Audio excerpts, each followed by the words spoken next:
나는 믿네. 세상 소망 다 사라져가도 주의 사랑은 끝이 없으니 살아가는 모든 순간 이 모든 순간이 주 은혜의 힘을 나는 믿네. 함께 기도하며 나아갑시다. 주님, 우리가 살아가는 모든 날들이 주님의 은혜로 말미암아 살아감을 우리가 이 시간 고백합니다. 하나님, 우리가 날마다 주님의 은혜 안에 거하기를 소망합니다. 주님 곁을 떠나서는 단 하루도 살 수 없고 단 하루도 우리가 일어설 수 없음을 우리가 이 시간 고백하며 나아갑니다. 하나님, 날마다 우리와 함께 하시고 우리가 주님을 날마다 붙들고 주님 앞에 주님 안에 주님의 그 근안에 거하며 살아가기를 소망합니다. 지금 우리의 날마다의 소망이 오직 주님 한 분만이 되기를 소망합니다. 우리의 소망이시여 우리가 날마다 붙드시 한 분은 오직 예수 그리스도밖에 없음을 우리가 시간 고백하며 나아가기를 소망합니다. 함께 이 시간 기도하며 주님께서 우리의 소망 되시며 우리의 은혜 되심을 고백하며 나아갑시다.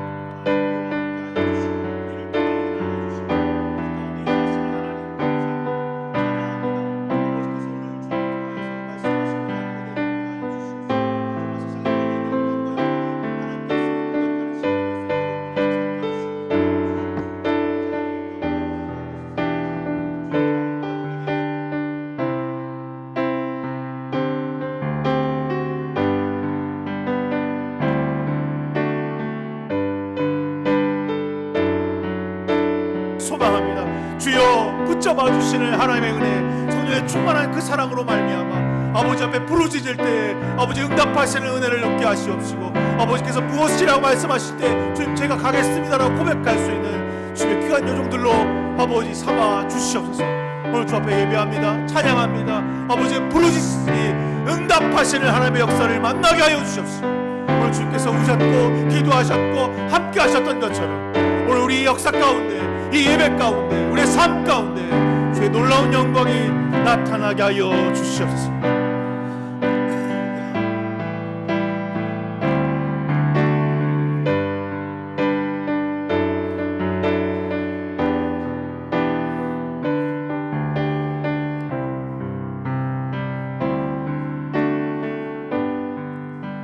찌는 더위와 참을 수 없는 뜨거움으로 인하여 고통받고 있는 영혼들을 위해 기도합니다.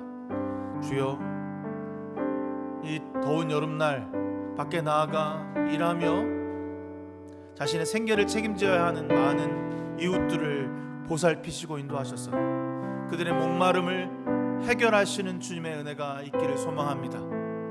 사마리아 여인이 뜨거운 그날 아무도 보는 이 없을 때 물을 찾아 기르러 왔을 때 그 영혼에게 영원히 목마르지 아니하는 생명수를 주시겠다고 말씀하시는 하나님 아버지, 우리에게도 오늘 그 생명을 내리어 주시옵소서.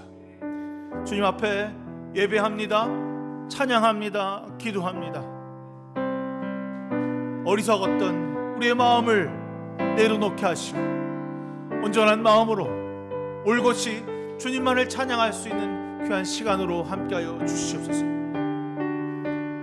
강팍했고 무너졌던 내 마음에 찾아와 주시사 주님의 한없는 은혜를 우리 가운데 내려주시고 메마르고 연약했던 우리에게 새로운 생명을 인도하여 주시옵소서.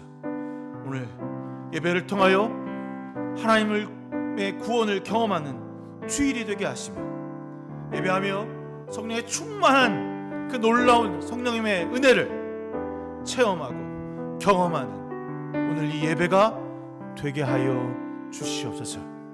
예수 그리스도의 이름으로 간절히 기도드렸사옵나이다. 아멘.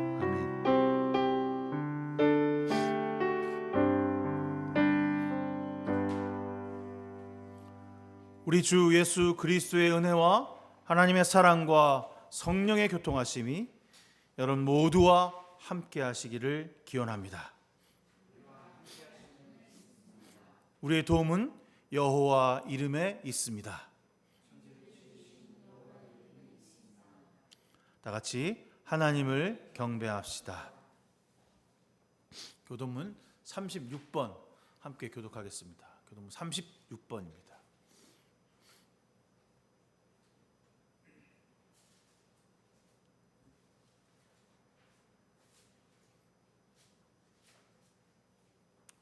주여, 주는 대대에 우리의 거처가 되셨나이다.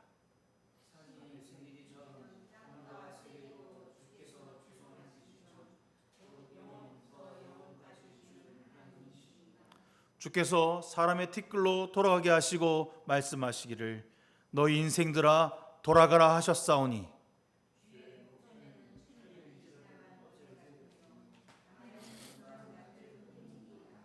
주께서 그들을 홍수처럼 쓸어 가시나이다. 그들은 잠깐 자는 것 같으며 아침에 돋는 풀 같으니이다.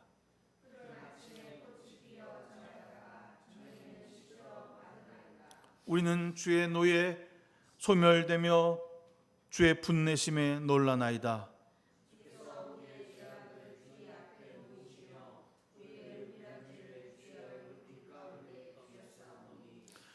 우리의 모든 날이 주의 분노 중에 지나가며 우리의 평생의 이 순식간에 다하였나이다.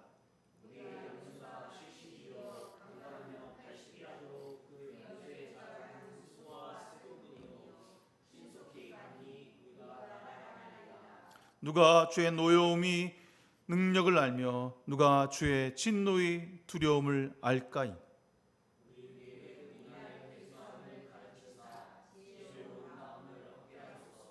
아멘.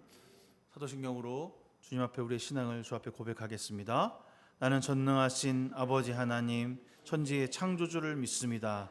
나는 그의 유일하신 아들 우리 주 예수 그리스도를 믿습니다. 그는 성령으로 잉태되어 동정녀 마리아에게 나시고 본디오 빌라도에게 고난을 받아 십자가에 못 박혀 죽으시고 장사된 지 사흘 만에 죽은 자 가운데서 다시 살아나셨으며 하늘에 오르시어 전능하신 아버지 하나님 우편에 앉아 계시다가 거로부터 살아있는 자와 죽은 자를 심판하러 오십니다. 나는 성령을 믿으며 거룩한 공교회와 성도의 교제와 죄를 용서받는 것과 몸의 부활과 영생을 믿습니다. 아멘. 찬송가 4장 주 앞에 찬송하겠습니다.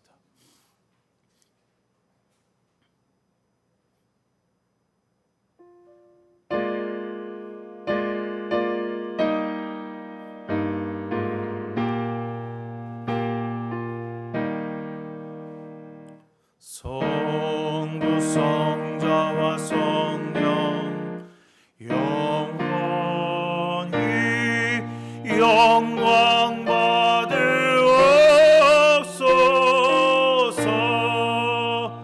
태초로 지금까지 또 길이 영원무궁 성삼위께 영광. 아멘.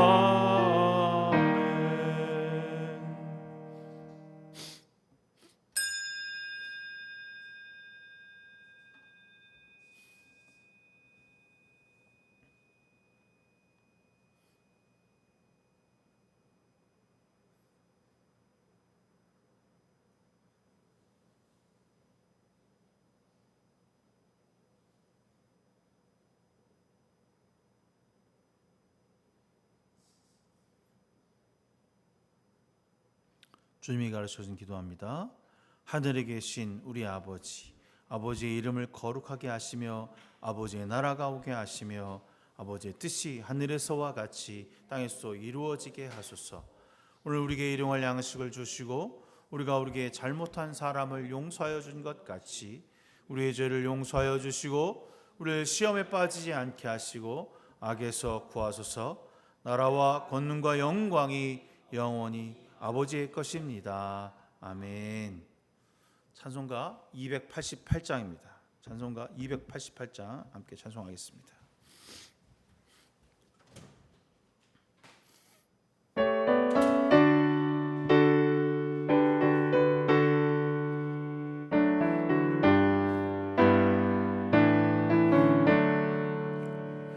예수를 나의 구주 삼고 성령과 피로써 거듭나니 이 세상에서 내 영혼이 하늘의 영광 누리로다.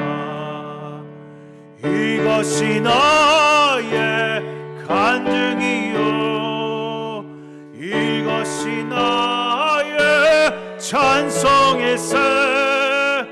나 사는 동안 끊임없이 구주를 찬송하리로다. 온전히 주께 맡긴 내 영 사랑의 음성을 듣는 중에 천사들 왕래하는 것과 하늘의 영광 보리로다. 이것이 나의 간증이요 이것이 나의 찬송일세. 나 사는 동안 끊임없이 구주를 찬송하리로다.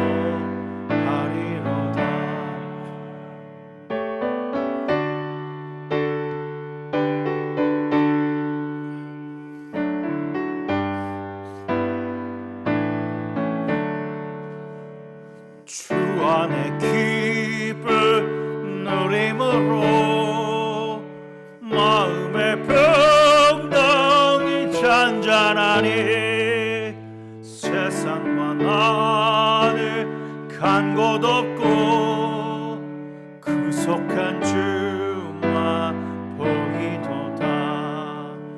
이것이 나의 간증이요 이것이 나의 찬송일세.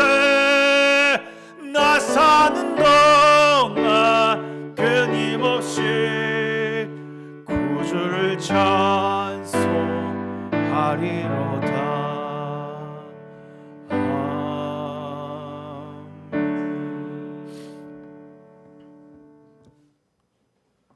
사랑이 많으신 하나님 감사합니다.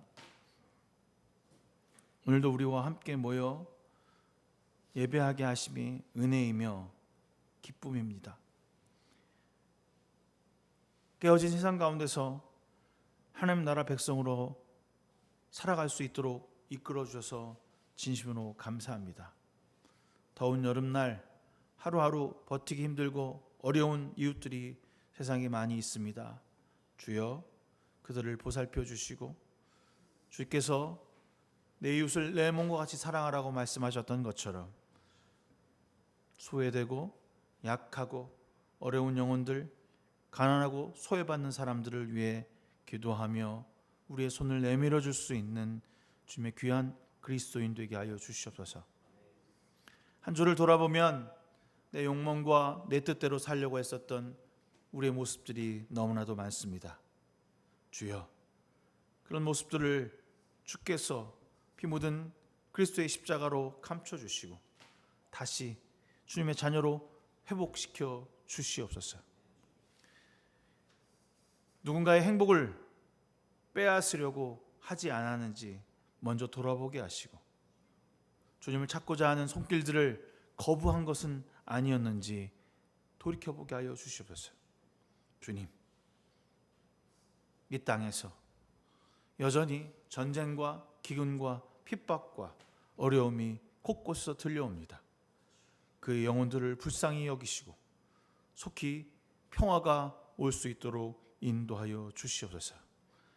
오늘 주의 말씀을 듣고 깨달아 결단하며 변화된 영혼으로 살 수 있도록 우리를 가르치시고 인도하여 주시옵소서.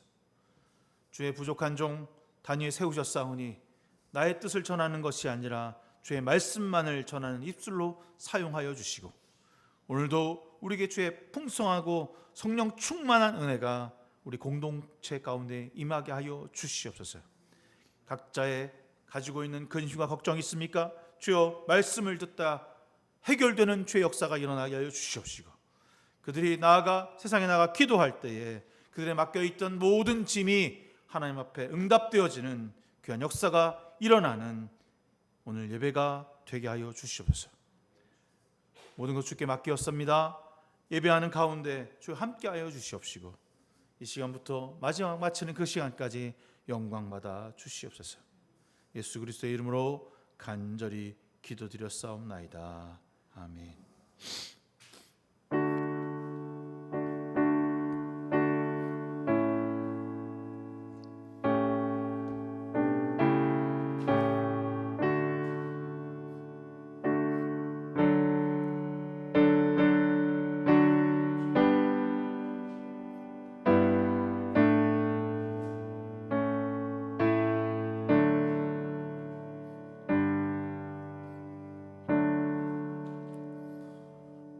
오늘 우리에게 주시는 하나님의 말씀은 요한복음 11장 32절에서부터 44절까지의 말씀입니다.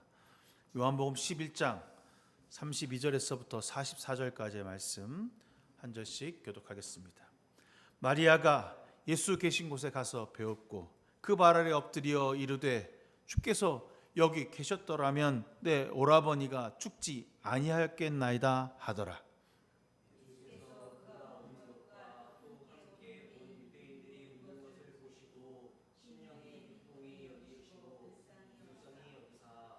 이르시되 그를 어디에 두었느냐 이르되 주여 와서 보옵소서 하니, 이에 유대인들이 말하되 보라 그를 얼마나 사랑하셨는가 하며,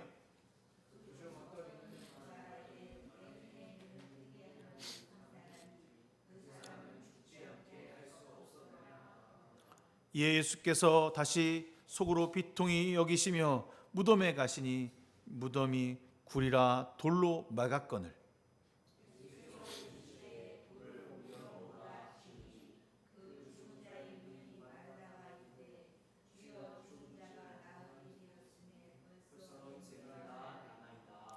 예수께서 이르시되 내 말을 내가 믿으면 하나님의 영광을 보리라 하지 아니하였느냐 하시니,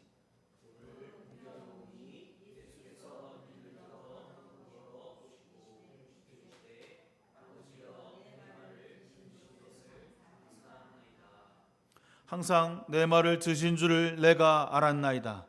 그러나 이 말씀 하옵는 것은 둘러선 무리를 위함이니 곧 아버지께서 나를 보내신 것을 그들로 믿게 하려 함이니이다.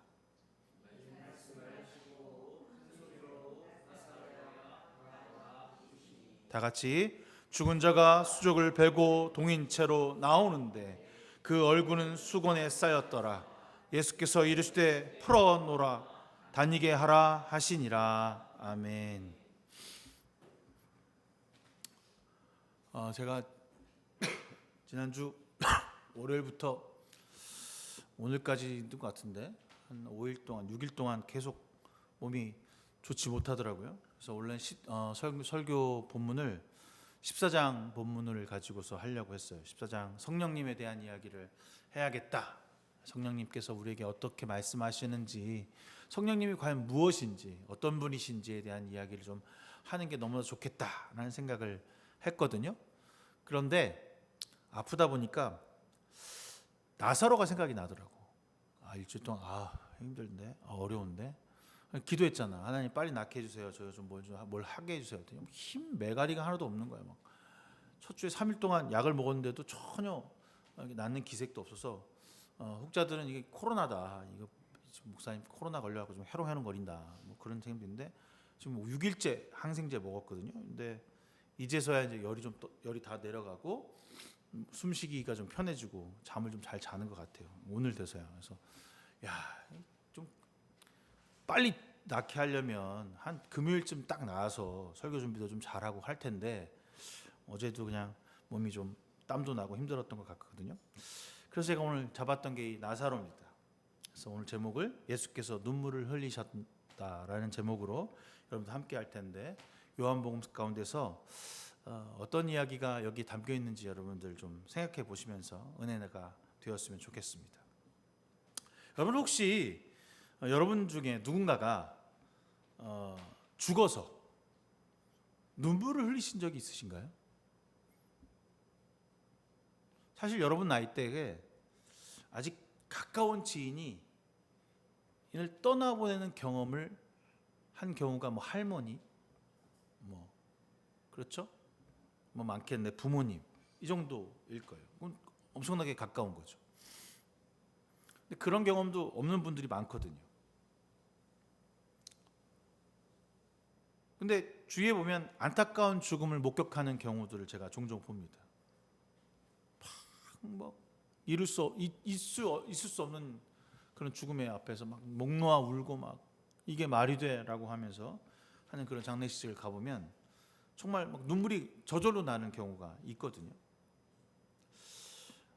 오늘 주님께서 나사로를 보고서 하셨던 첫 번째 동작은 바로 눈물을 흘리셨다라는 얘기입니다. 이 이야기에서 가장 중요하게 우리가 다루고 있는 말씀, 우리가 요한복음 17장에서 가장 많이 다루고 있고 가장 많이 알고 있는 말은 사실 나사로가 죽었다는 것, 그게 별로 중요하지 않아요. 예수가 눈물을 흘리셨다는 것, 그 중요하지 않아요. 여러분, 우리가 익히 들었고 익히 알고 있고 너무나도 잘 알고 있는 11장 7절 말씀, 부활절이면 늘 하는 이야기. 나는 부활이요 생명이니 나를 믿는 자는 죽어도 살겠고 살아서 나를 믿는 자는 영원히 죽지 아니할 것이다. 이것을 내가 믿느냐. 이 이야기, 마르다에게 한 이야기거든요. 여러분, 이 이야기에 집중하는 나머지 사실 이 17장에 정말 중요한 이야기를 빼먹고 있다는 사실이에요. 저는 오늘 여러분에게 부활이며 생명이며 그리스도가 능력입니다 라고 하는 얘기를 하지 않을 겁니다. 마르다가 나사로가 죽었다는 소식을 전하면서 들었던 이 이야기 가운데 우리가 발견해야 할 놀라운 하나님의 이야기가 있다는 사실을 여러분 한번 살펴보고 깨닫기를 바랍니다. 마르다가 이제 나사로가 죽었다는 얘기를 전해요. 주께서 여기에 계셨더라면 내 오라버니가 죽지 않았을 거 아닙니까? 라는 말을 하죠. 이 말에 주님께서 뭐라고 하시냐면 내 오라버니가 다시 살아날 것이다 라는 말로 이 이야기가 시작됩니다. 정말 우리에게 있어서 확실한 말씀이고 너무나도 중요한 이야기입니다. 그런데 저는 이 11장을 제대로 알려면 첫 구절을 제대로 볼 수 있어야 된다는 생각해요. 뭐라고 써있냐면 이렇게 시작합니다. 한 병자가 있는데 그는 마리아와 그 자매 마르다의 마을 베다니에 있는 나사로였다. 그 병자가 누구였다? 나사로였는데 마르다와 마리아의 오빠였어요. 그 사람이 병자입니다. 그 병자가 누군지 정확하게 얘기합니다. 그리고 그가 어디에 있는지도 얘기해줘요. 그 장소가 어디에 있는지도 정확하게 얘기합니다. 베다니에 있다는 거예요. 근데 주님은 어디 계시냐면 지금 예루살렘에 계세요. 베다니하고 예루살렘의 거리가 한 4km 정도 돼요. 멀어요? 안 멀어요. 걸어가면 지척에 있는 거리예요. 더 중요한 사항은 그 다음 구절에 이렇게 했는데 마리아는 어떤 사람이었냐면 마리아는 주님께 향유를 붓고 자기 머리털로 주님의 발을 씻은 자요 병든 나사로가 오라버니다.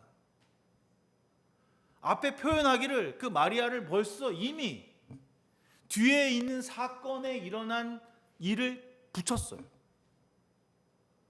마리아가 주의 발을 향유를 붓고 닦은 여인이에요. 왜? 뭐 때문에? 처음부터 이미 결론을 내고 시작하는 거죠.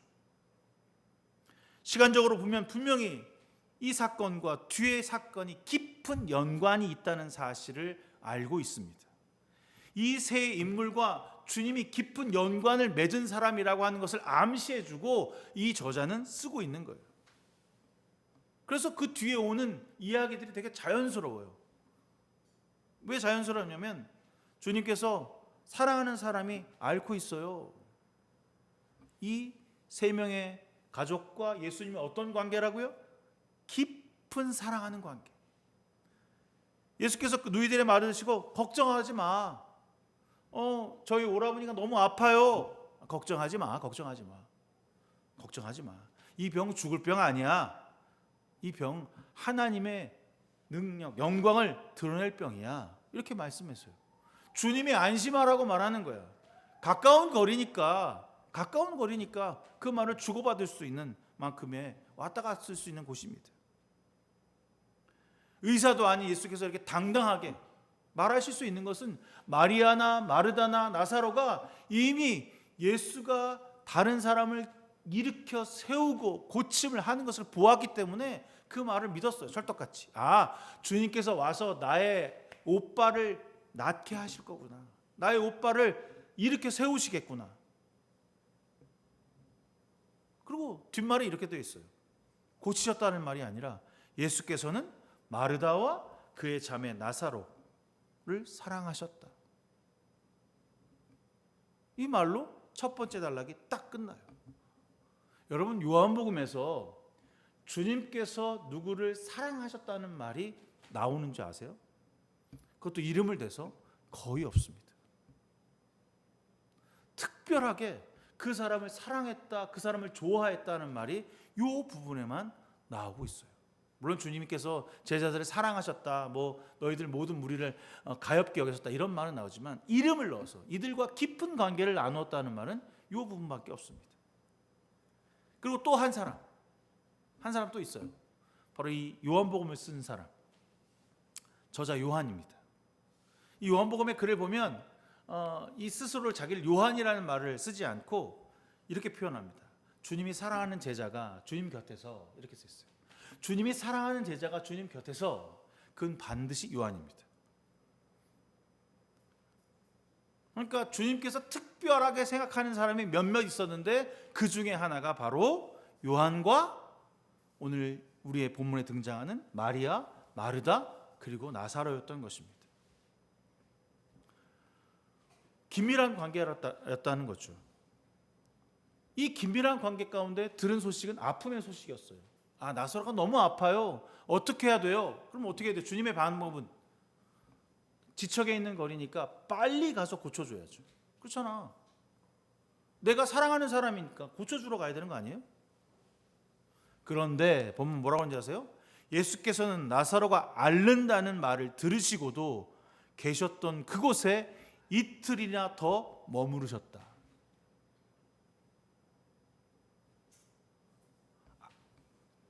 특별한 관계라니까. 내가 다니가 지금 아파. 근데 내가 고칠 수 있는 능력이 돼. 그럼 어떻게 해야 돼요? 빨리 그 사람한테 가서 고쳐야지. 그런데 안 고치시고 지금 여기에 남아 있으신 거예요. 그래서 남아 있는 이유가 뭔가 더 대단한 일을 하실 수 있는 것 같아서 여기에 일이 너무 많겠구나. 근데 그게 아니야. 거기에 유대 사람들이 막 쫓아와서 공격하고 핍박하고 그래서 더 어려움에 빠졌어요. 근데 주님이 그 유대 속으로 또 들어가셔. 핍박하고 죽이려 하고 하면 피해야지. 어디로 피해? 나사로의 집으로 피해서 얼른 고쳐줘야지. 특별히 사랑하시는 그의 아픔을 내버려 두시는 거야. 병이 더 악화되어서 죽게 되면 어떻게 하시려고? 멀지도 않은 거리에 고쳐주시러 오실 생각이 전혀 없습니다. 그럼 우리 의심하게 돼. 이거 사랑하는 거 아니잖아. 거짓말인데? 그런 마음 드는 거야. 이거 진짜 사랑하는 거 맞아? 각별하고 특별하고 챙기시고 깊은 관계라며. 그러면 이거 그 관계 맞아?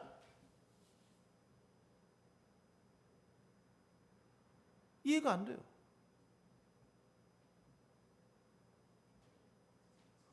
그러면서 주님께서 뭐라고 하시냐면 우리 친구 나사로는 지금 잠시 잠들었다. 내가 가서 그를 깨우겠다. 편한 말씀을 하시는 거야. 심각한 병 아니라니까 자꾸 그러네. 내가 다 알아. 내가 가서 금방 깨울 거야. 그런데 뒤에 보니까 어떻게 됩니까? 주님은 알고 계셨어요. 나사로가 죽었다는 것을 말입니다. 예수께서는 나사로가 죽었다는 뜻을 말씀하셨는데 사람들은 착각한 거야. 주님께서 조금 그 사람의 병이 위중하지 않으니까 나중에 가서 고쳐주시려는 것보다, 아니야, 주님은 알고 계셨어. 나사로가 죽을 것을. 이게 어떻게 사랑을 사람을 대하는 태도야. 이건 좀 아니잖아. 그럼 우리는 여기서 이렇게 생각했죠. 야, 주님이 왜 사랑하는 나사로를 그냥 내버려 두셨을까? 무엇 때문에 그냥 그를 내버려 두신 걸까? 그런 생각이 들잖아. 내가 진짜 사랑하는 사람이라며, 그 사람이 나에게서 각별한 사람이라며. 근데 뭐라고 쓰셨냐면, 이것으로 말미암아 하나님 아들을 영광을 받게 될 것이다 라고 써요. 아니, 그래도 그렇지, 아무리 하나님의 영광을 받게 되고 그래도 죽게 내버려 두는 건 너무 심하지 않아? 하나님의 영광이 얼마나 대단하길래 그 내가 각별한 삶을 죽게 내버려 두냐고. 아니 좀 고통이 좀 있거나 세상에 고칠 수 없는 불치병 같은 거 이런 거는 고칠 수 있잖아. 죽는 거는 아니지. 사랑한다며. 각별한 사이라며. 여러분, 이런 사람을 여러분 사랑하시겠어요? 여러분, 정말 이런 사람을 그래, 나에게 정말 둘도 없는 귀한 사람입니다라고 말할 수 있겠어요? 그런데 주님은 끝까지 나사로의 죽음이 하나님의 영광을 드러내기 위한 계기가 된다라고 말씀하고 있습니다. 이 말은요, 인간의 상식과 인간의 시간을 넘어서 하나님의 신간과 하나님의 방식으로 움직이시겠다는 선언이고, 그 말씀을 하고 계신 거예요. 그러니까 주님은 우리의 세상의 방법으로 사랑하시는 예수가 아니야. 세상의 방법으로는 기브 앤 테이크 이렇게 주면 받고, 내가 이만큼 줬으니 너도 이만큼 사랑하고, 이런 관계가 아니라는 거야. 세상의 방법으로 그를 사랑하시는 관계가 아니라고. 우리의 상식을 뛰어넘는 분이시라고. 주님의 방식에 맞게 하나님의 뜻으로 사랑하시는 거지. 근데 우리는 그냥 편견을 가지고 있어. 주님의 사랑은 이래야 돼, 이렇게 하는 게 맞아, 이게 하나님의 사랑의 방식이지. 나에게 딱 맞게, 나에게 적용해야지. 내가 힘들면 도와주고, 내가 어려우면 나에게 위로해주고, 내가 죽을 것 같으면 살려주고, 내가 돈이 없으면 돈을 주고, 그런 게 내 방식이고 하나님의 방식이지. 근데 그 방식은 하나님의 방식이 아니라는 거야. 하나님의 뜻에 맞게 주님의 방식이 따로 있어. 그 방식대로 주님이 우리를 사랑하신다는 겁니다. 여러분, 주님의 방식대로의 사랑을 충분히 누리고 있습니까? 진심으로 특별한 사랑을 받고 있다고 생각하십니까? 여러분, 지금 가장 힘들고 어려운 일이 뭔가요? 여러분 가운데서. 직장, 건강, 돈, 집, 인간관계, 생사고락을 함께한 동지가 혹 죽을 병에 걸렸는데 아무도 도와줄 수 없는 상황인가요? 아니면 집이 큰 문제가 있어서 일이 손에 잡히질 않나요? 정말 절친인 친구와 사소한 문제로 다투다가 결국 보지 않는 것 때문에 마음이 괴롭습니까? 건강이 너무 좋지 못해서 아무것도 할 수 없나요? 주님께서 나의 가장 힘들어하고 아무것도 제대로 할 수 없는 부분을 빠르게 해결하지 않고 급하게 다가와서 이것을 해결해 주지 않는다고 주님을 혹 미워하거나 질투하지는 않습니까? 문제를 완벽하게 해결해 주지 않는다고 원망만 하지 말고 내가 주님과 깊은 관계를 맺고 있는지 한번 생각해 보세요. 사실 오늘 본문을 보니까 주님께서 우리를 더 많이 사랑하고 계셔요. 그런데 마르다와 마리아는 생각으로 왜 와서 빨리 오거나 가시지 않았다면, 여기 계셨더라면 우리 오라버니 안 죽었을 텐데, 눈에 보여지는 것, 인간의 보는 상식으로만 주님을 각별한 사이, 깊은 사이라고 판단합니다. 우리는 하나님의 때를 기다리지 않습니다. 하나님의 시간과 하나님의 방식대로 나를 사랑하는 것이 깊이 있게 경험하는 시간이 되기를 소망합니다. 진심으로 하나님의 깊이 있는 사랑을 받고 영광을 보고 있는가? 그러면 세상의 방법을 기대하지 말고 주님의 뜻 앞에서 나를 내려놓고 순종하는 시간이 여러분 가운데 있어야죠. 언제까지? 주님 우리에게 오시는 그 시간까지 우리는 하나님 앞에서 우리의 죽음을 경험해야 합니다. 내가 아무것도 스스로 할 수 없다는 것을 인정해야 합니다. 내 의지대로, 내 능력대로 내가 도무지 아무것도 할 수 없구나. 주님은요, 죽게 되었다는 것을 들었어. 죽게 되었다는 것을 아셔. 근데도 이틀 이후에 출발하셨어. 가까운 거리나 되는 거예요. 죽은 지 나흘이 지났대요. 여러분, 우리나라 장이 며칠장입니까? 3일장이에요. 왜 3일장인 줄 아세요? 사람이 죽었다가 혹 다시 영혼이 돌아올 수 있는 날이 3일까지래. 그래서 기다리는 거래. 나는 그래서 3일이라고 그래갖고 3일 동안 아침 점심 다 먹고 뭐 사람들 오는 기간인 거 그랬더니 뭐 그것도 있지만 3일 안에는 다시 사람이 돌아올 수 있대. 근데 주님 며칠 날 가셨다고? 4일 될 때. 완전히 죽었다라고 하는 것을 알았을 때 가셨다는 거야. 잔인하지. 사랑하는 사람이라고 말씀하시면서 정말 사랑하는 사람인지 의구심이 들 정도로 이 마리아가 원망의 목소리를 막 냅니다. 주님이 여기 계셨다라면 내 오라버니가 죽지 않았잖아요. 빨리라도 오시지. 이미 나사로의 생사가 결정되었다는 것을 알리셨고 하나님의 영광을 드러낸다는 것도 그에게 살리시겠다는 말도 하셨지만 분명한 것은 죽은 이후에 가셨다는 것입니다.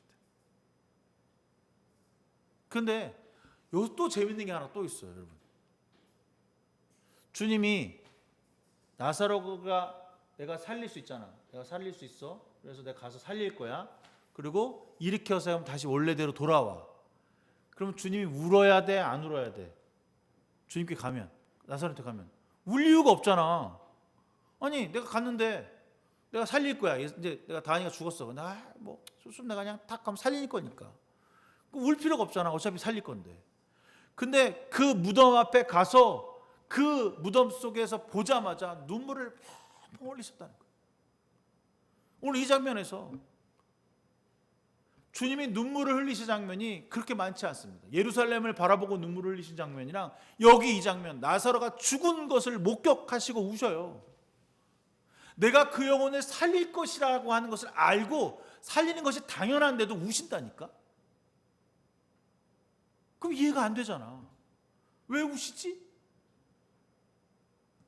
정말 나사로를 사랑하셨다면 일찍 와서 고쳐주시면 되는데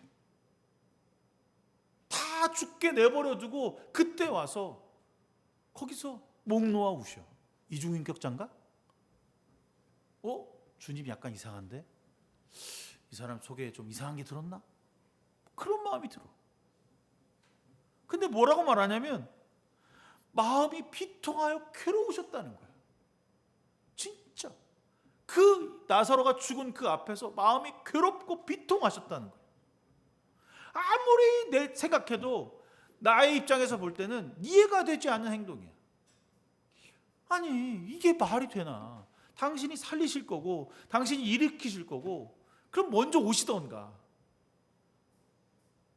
저는 그래서 주님도 인간이셨구나, 그런 마음이 들었어요. 죽음 앞에서 역시 현실적으로 그렇지, 죽음이라는 것이 이렇게 슬픈 거구나 라고 하는 것 때문에 우셨을까?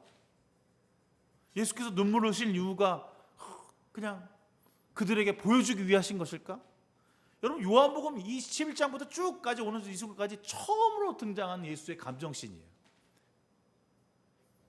처음으로 우셨어요. 정말 사랑하는 이를 떠나보는 마음으로 깊이 깊게 슬퍼하시는 마음이에요. 주님이 우리와 관계가 어떤 것이냐면 내가 죽었을 때 내가 어떻게 되었을 때 우리의 관계가 이렇게 깊이 슬퍼하시고 비통하시는 마음, 그것이 주님과 우리의 관계라는 거죠. 진심으로 사랑하는 관계가 죽으면 슬퍼하시는 관계, 떠나보낸 것에 대한 아픔이 있으신 관계, 우리의 죽음을 진심으로 몽도와 울고 계시는 관계, 그게 사랑하는 관계구나. 떠나보낸 것에 대한 아픔이 간절했던 거죠.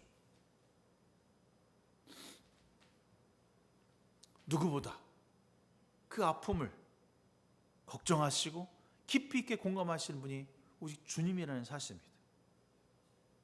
뭐 그거는 이해가 되더라고요. 근데 이거는 여러분, 아까 제가 처음에 얘기했지만, 여러분 혹시 지인들이 죽었을 때 여러분 이렇게 하지 않았어요? 어떻게 이 안타까움에 대한 심정, 이 안타까움의 마음, 내가 내 지인을 떠나버렸다고 생각해봐. 그럼 이 예수님처럼 눈물 흘리고 막 슬퍼서 어떻게 할지 모르는 마음 생겼을 거 아니야. 우리도 이 정도는 해. 그렇지 않아? 나도 이 정도는 해.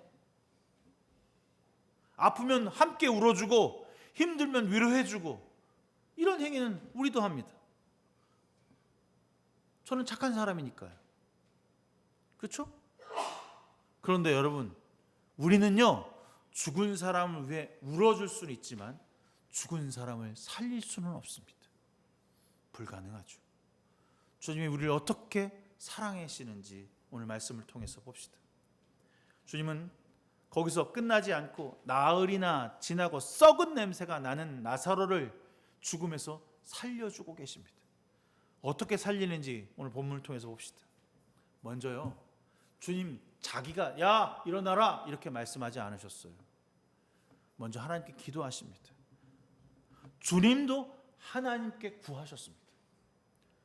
아버지, 내 말을 들어주신 것을 감사드립니다. 그냥 야 나사로야 나와 하면 될 것을 굳이 하나님께 간구하신 이유가 무엇일까요? 거기 이렇게 써 있어요. 그들로 하여금 아버지께서 나를 보내신 것을 믿게 하려 합니다. 내가 너희들의 구원자다, 내가 너희를 위해 생명을 줄 사람이다 라고 하는 것을 믿게 하려 합니다. 나사로의 부활 사건은 단순히 표징으로 끝나는 것이 아니라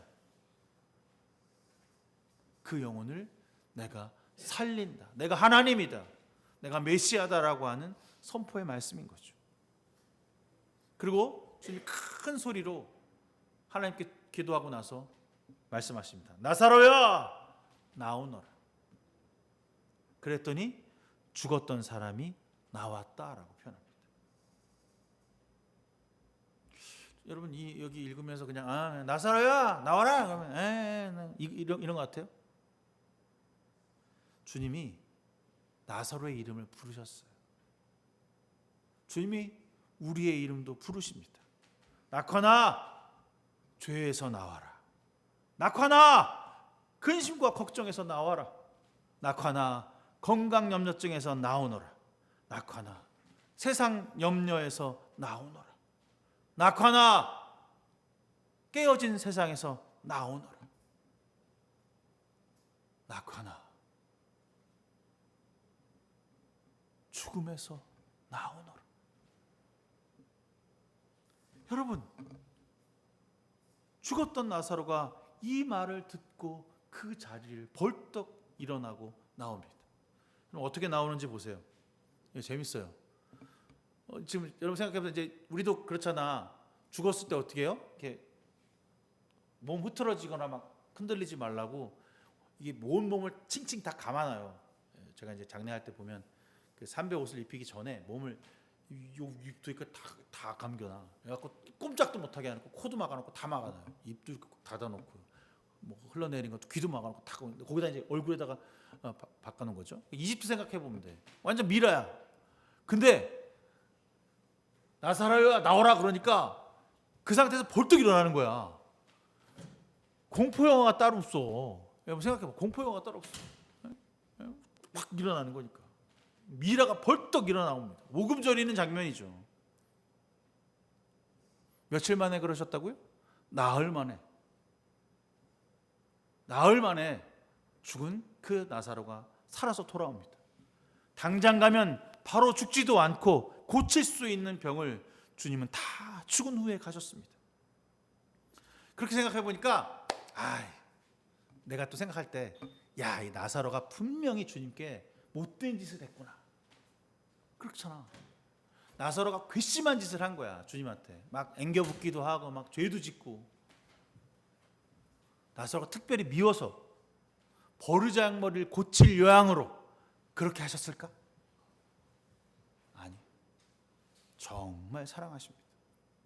왜요? 예수님께서 그의 죽음을 바라보시면서 우셨으니까. 그런데 우는 것으로 끝나지 않으셨다는 것을 여러분, 우리가 깨닫기를 바랍니다. 우리와 주님과 관계는요, 우는 관계야. 서로의 아픔을 알고 죽음을 안타까워하는 관계야. 그런데 주님은 그 관계를 넘어서 우리에게 다시 생명을 공급하시는 관계라니까. 이게 놀랍지. 우리에게 구원 생명을 주시겠다고. 자신이 죽어서 내가 너에게 공급하겠다고. 그만큼 사랑하시는 관계. 우린 그런 관계 가운데 있습니다. 여러분, 나사로가 죽었다 살아난 다음에 어떻게 살아났는지 볼까요? 이것도 재밌어요. 이걸 알아야 돼. 죽었다가 살아난 나사로의 삶은 분명히 달랐겠지. 왜냐면 내가 죽었다는 걸 알았으니까. 12장 9절에 보면요, 이번 주 읽었던 건데, 나사로를 사람들이 보러 와. 여러분 보러 갈 것 같아? 안 보러 갈 것 같아? 난 무조건 보러 갈 것 같아. 야, 저 사람 죽었다 살아났대. 진짜야? 그 사람이 저 사람이래. 난 보러 갈 것 같아. 그러면 거기 있던 유대 지도자들이 어떤 생각을 할까요? 나사로 그래. 쟤 살려주려고 할까요? 쟤를 빨리 없애서 예수를 못 믿게 해야지. 그래서 뭐라고 하냐면 유대 지도자들이 나사로를 죽이려고 해. 그것은 나사로 때문에 많은 유대 사람들이 떨어져 나가서 예수를 믿었기 때문이다. 나사로가 뭐야? 부활의 증거가 됐어. 예수를 믿게 하는 그 표징에 돌아다니는 증거야. 이거 어떻게 해? 큰일 났어 이거. 여러분, 죽었다 살아난 나사로는 예수의 믿어서 구원받는다라고 하는 삶으로, 죽음에서 삶으로 인도되었다라고 하는 삶의 증거가 되었습니다. 우리 삶에 예수 그리스도의 흔적이 남아 있어야 한다는 거죠.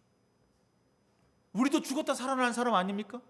우리도 죄에서 죽어서 다시 하나님의 그리스도의 생명으로 이끌바 된 사람들 아닙니까? 그러면 우리 삶에 예수 그리스도의 흔적이 남아 있어서 나를 보는 사람들이, 나와 함께하는 사람들이 세상이 아닌 주님께로 돌아서는 일들이 나타나야죠. 나를 보고 예수를 쫓는 사람들이 나타나야죠. 이런 깊은 관계가 있어야 되는 거 아닙니까? 언제까지 투정하고 아무것도 하지 않으면서 바라만 볼 겁니까? 주님께 아무것도 난 받은 게 없어 하면서 더 주세요. 이것도 주시고요, 저것도 주시고요, 받기만을 간구하고 기다릴 것입니까? 주님의 사랑은 인간의 사랑과는 전혀 다릅니다. 주님께서 우리를 위해 눈물을 흘리셨다는 것은 이제 그 눈물을 닦아 드려야 할 때입니다.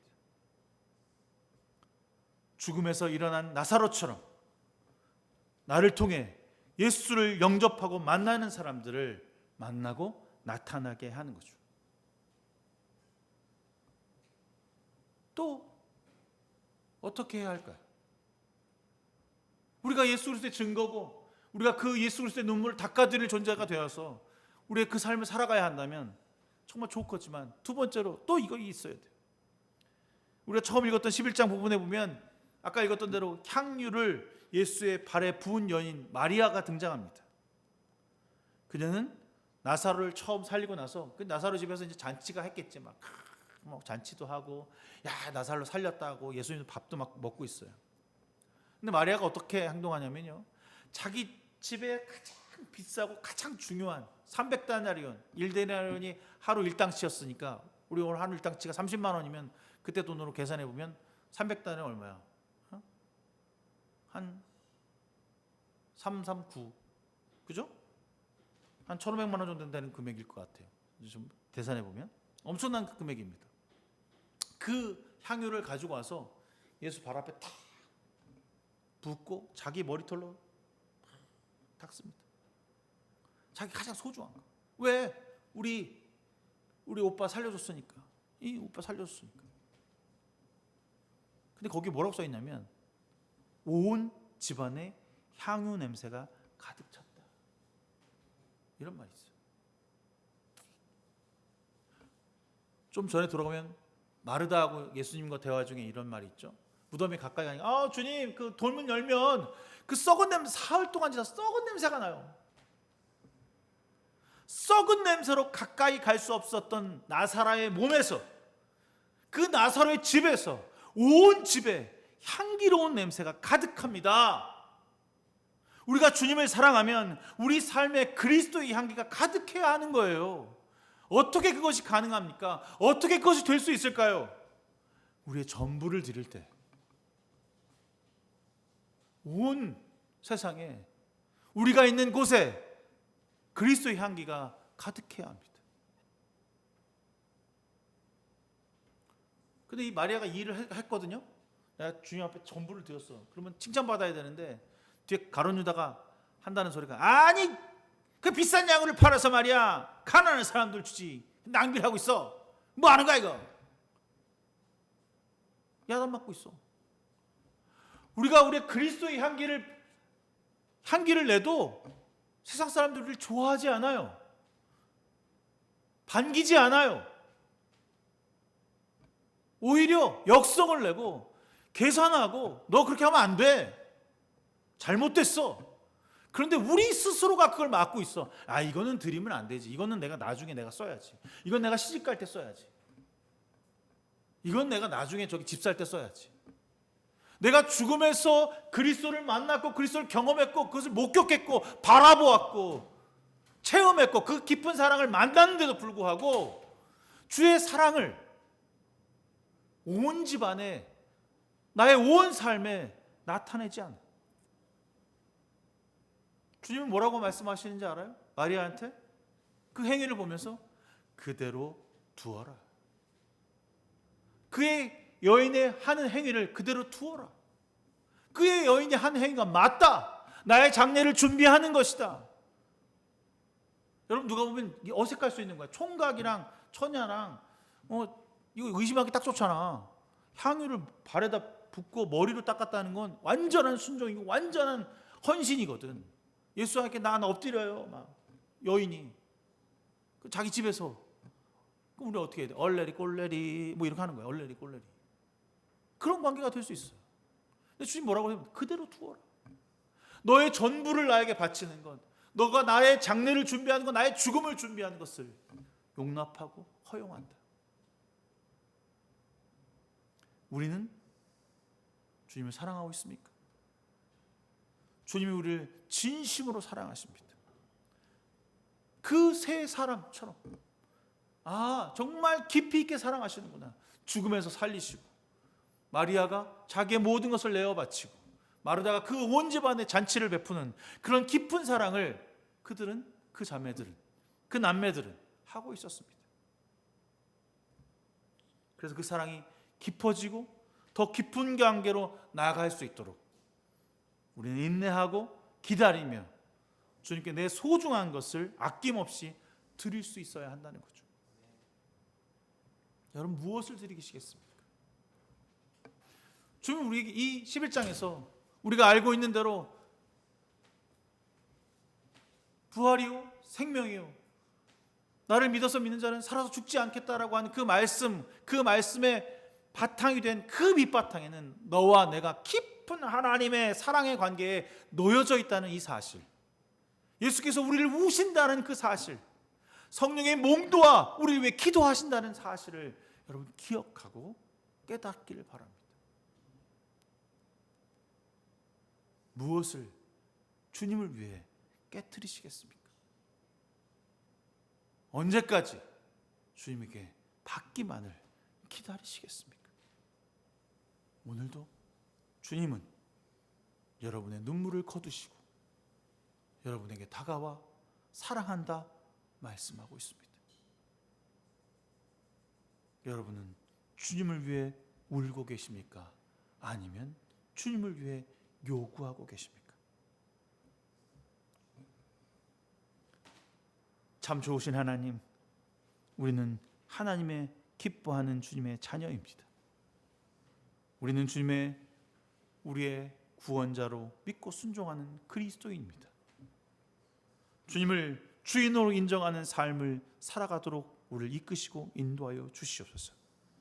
우리 매일 일상에서 주님께 돌아가고 주님께 헌신하며 많은 것을 주 앞에 내려놓을 수 있는 우리의 삶이 되게 하여 주시옵소서.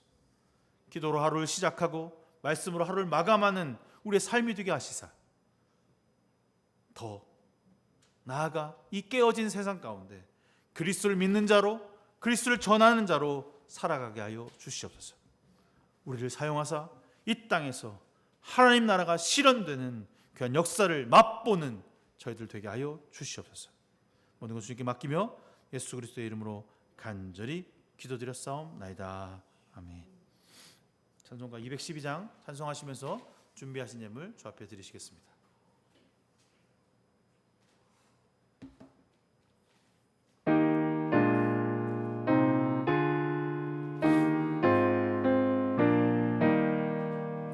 겸손히 주를 섬길 때 괴로운 일이 많으나 구주여 내게 힘 주사 잘 감당하게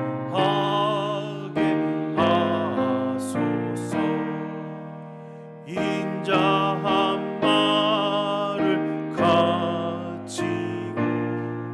사랑을 강화시키며 갈 길을 잃은 우리를 잘 인도하게 하소서. 구주의 귀한 인내를 깨달아 알게 하시고 굳건한 믿음 주셔서 늘 승리하게 하소서. 장래의 영광 비추사 소망이 되게 하시며 구주와 함께 살면서 참 평강 얻게 하소서. 아멘.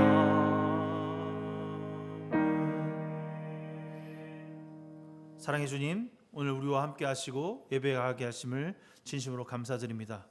주님께 우리의 마음과 물질과 시간을 내어드립니다. 늘 풍성하게 채우시며 은혜와 감사를 깨닫게 하시는 하나님께 우리의 전부를 내어드립니다. 나눔과 섬김을 실천하는 주의 성도들 되게 하여 주시고 물질과 시간의 드림에 있어 내가 먼저가 되지 않는 삶을 살게 하여 주시옵소서. 드린 예물 세상과 이웃을 위해 쓰여질 때 그리스도의 향기가 되게 하시고 나눔이 필요한 곳으로 흘러가게 하여 주시옵소서. 예수 그리스도의 이름으로 간절히 기도드렸습니다. 아멘. 7월 둘째 주 예배 드렸습니다. 7월 주제는 하나님의 아들이라는 주제로 요한복음 함께 하고 있습니다. 이번 주가 마지막 15장부터 21장까지 읽게 되는데요. 읽으시면서 여러분들 은혜가 되시기를 부탁드리겠습니다. 다음 주는 7월 마지막 주죠. 골로새서 할 겁니다. 그래서 골로새서가 1장부터 4장까지니까 아마 목요일까지만 읽고 금요일 날은 읽지 않아도 되니까 읽으면서 여러분 은혜가 될 수 있도록 하루하루 꾸준히 이 말씀 읽고 문답하시고 또 은혜 나누기를 부탁드리겠습니다. 이번 주 수요일 날 교회에서 모임하도록 하겠습니다. 우리 다 일어나셔서 헌신의 찬양, 이 시간 너의 마음속에 찬양하신 후에 제가 축도함으로써 7월 둘째 주 예배를 마치도록 하겠습니다.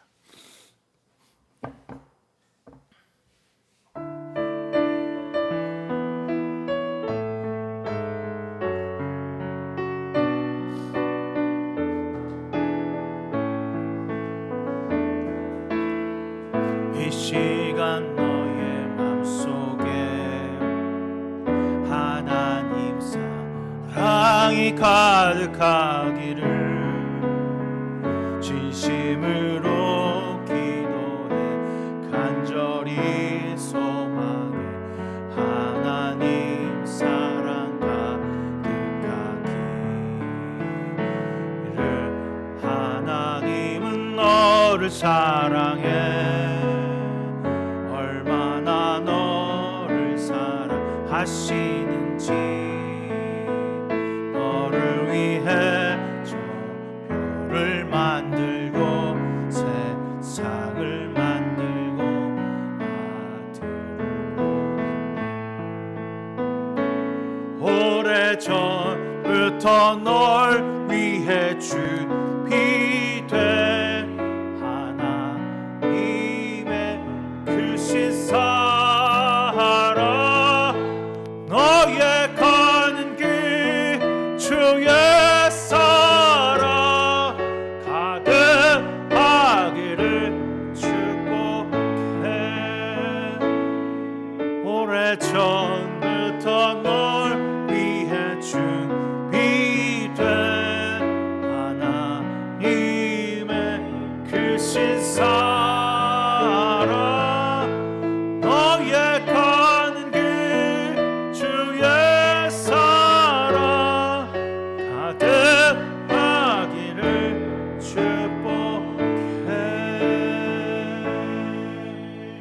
이제는 우리 주 예수 그리스도의 무한하신 은혜와 하나님 아버지의 질까시고 넓으신 그 사랑하심과 성령님의 감화 감동 내주 역사 충만하심이 오늘 주님 앞에 하나님 나라를 품고 세상으로 나아가는 성도들 머리머리 위에 지금부터 영원무까지 함께 하시기를 간절히 축원하옵나이다. 아멘.